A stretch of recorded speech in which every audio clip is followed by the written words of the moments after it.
Okay, Danny, if you start playing it like that, it's not going to work. Okay, so this song is, whose song is this? True Promises. And it says, Danny, you are playing right now and you're on camera. It says, Ambwira ko Ankunda Buri Munsi. What does that mean?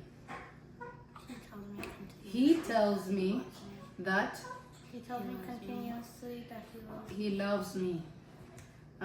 Ni mwiza kurusha uko mbivuga. He's good more than I can say. He's good more than I can say. And you can put Vaseline more than you need to put. Okay? Amenyera kure ibyo nibwira. He knows my thoughts. Even before I say it. Even before I say it, nzamutegereza. I won't be tired. I won't be tired to do what? To Wait for him. Like he's gonna come. So what does that mean? What did this writer try to tell people? No, he's telling people, Danny, you're playing right now. He's telling people, even though I'm asking or telling God to give me something or to do something for me, but he's good all the time. The fact that he loves me, that's enough for me. I will never be tired. I will wait. One day he's going to answer my prayer. Okay? So, nzamutegereza sinzarambirwa. That's the main part of the song. He tells me that he loves me continuously. Okay? Your torso. Okay? Danny, the key. What is the key? I always say like this.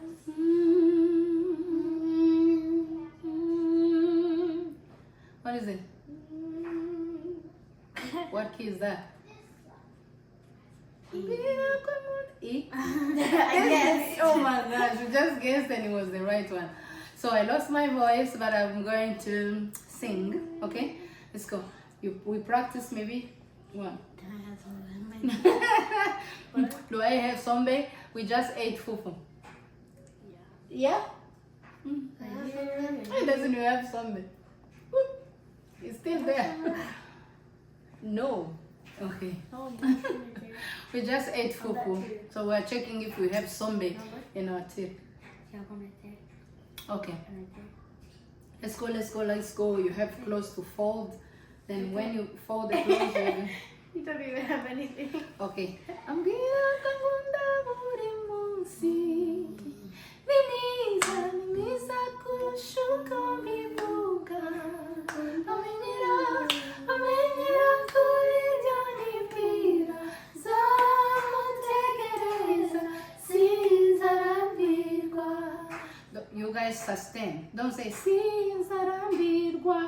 And be quiet. Sustain. Sinzarambirwa.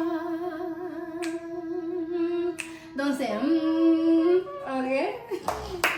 Let's go. 1, 2, go. Ambwira Ankunda Buri Munsi. Ni mwiza kurusha uko mbivuga. Amenyera kuri ibyo nibwira. Nzamutegereza sinzarambirwa. Ambwira Ankunda Buri Munsi. Ambwira Ankunda Buri Munsi. Ni mwiza kurusha uko mbivuga. Oh, amenyera kuri ibyo nibwira. Nzamutegereza sinzarambirwa. You guys feel like we're doing it good? Yeah. Danny, can you do the reels whenever you can? Oh, like it. Anything. That's what I was thinking. Yeah, But you can do it. You can do whatever you feel like doing. After it. the first one. Okay. Ambwira Ankunda Buri Munsi. Oh, ni mwiza kurusha uko mbivuga. Hey, anything can work. Okay? Let's see what you can do. Okay? If you can't, just sustain it. Okay? Danny, Let the beat. stop the playing. 1, 2, go. Ambwira Ankunda buri munsi. Oh, ni mwiza kurusha uko mbivuga. Amenyera kuri byo nibwira.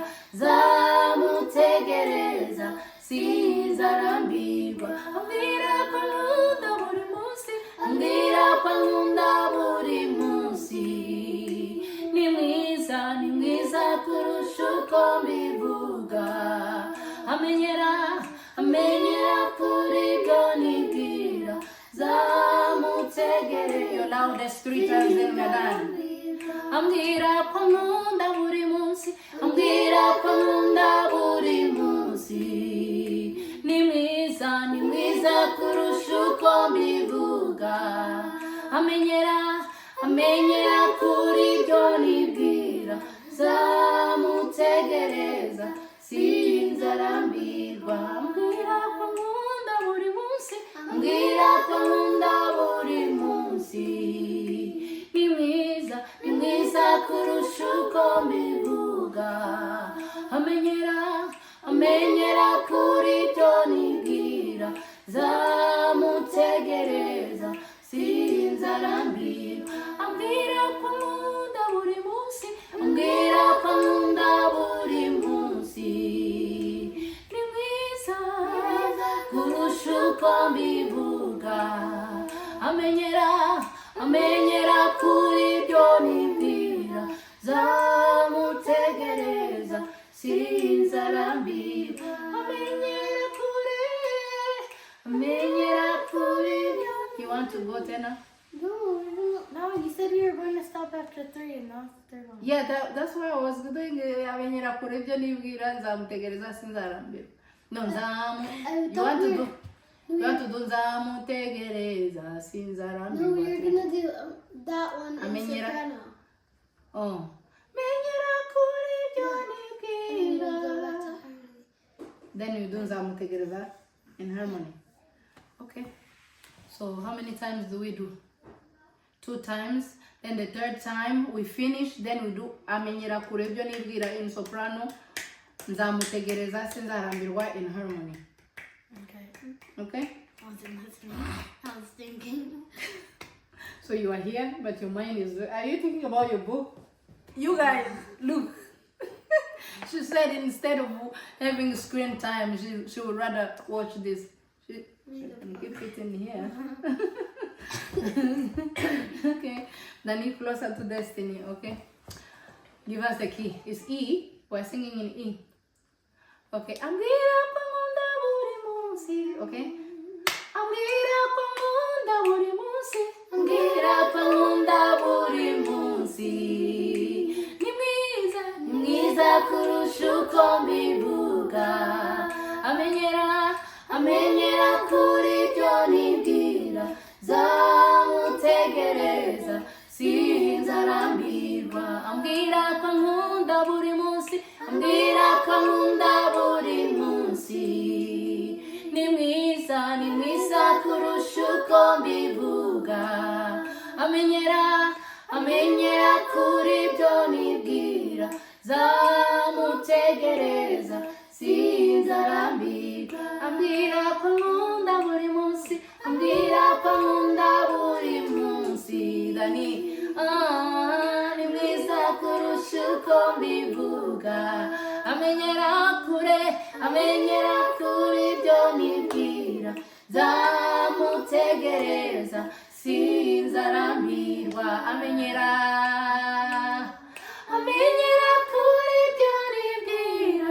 Zamutegereza sinzarambirwa. So soprano, what are you singing? You guys, both of you soprano, sing. Then the 2nd time, Dani is gonna enter with the alto. The 3rd time, I'm gonna enter with tenor. Then we're done. Okay? Don't show like that. You guys are on camera.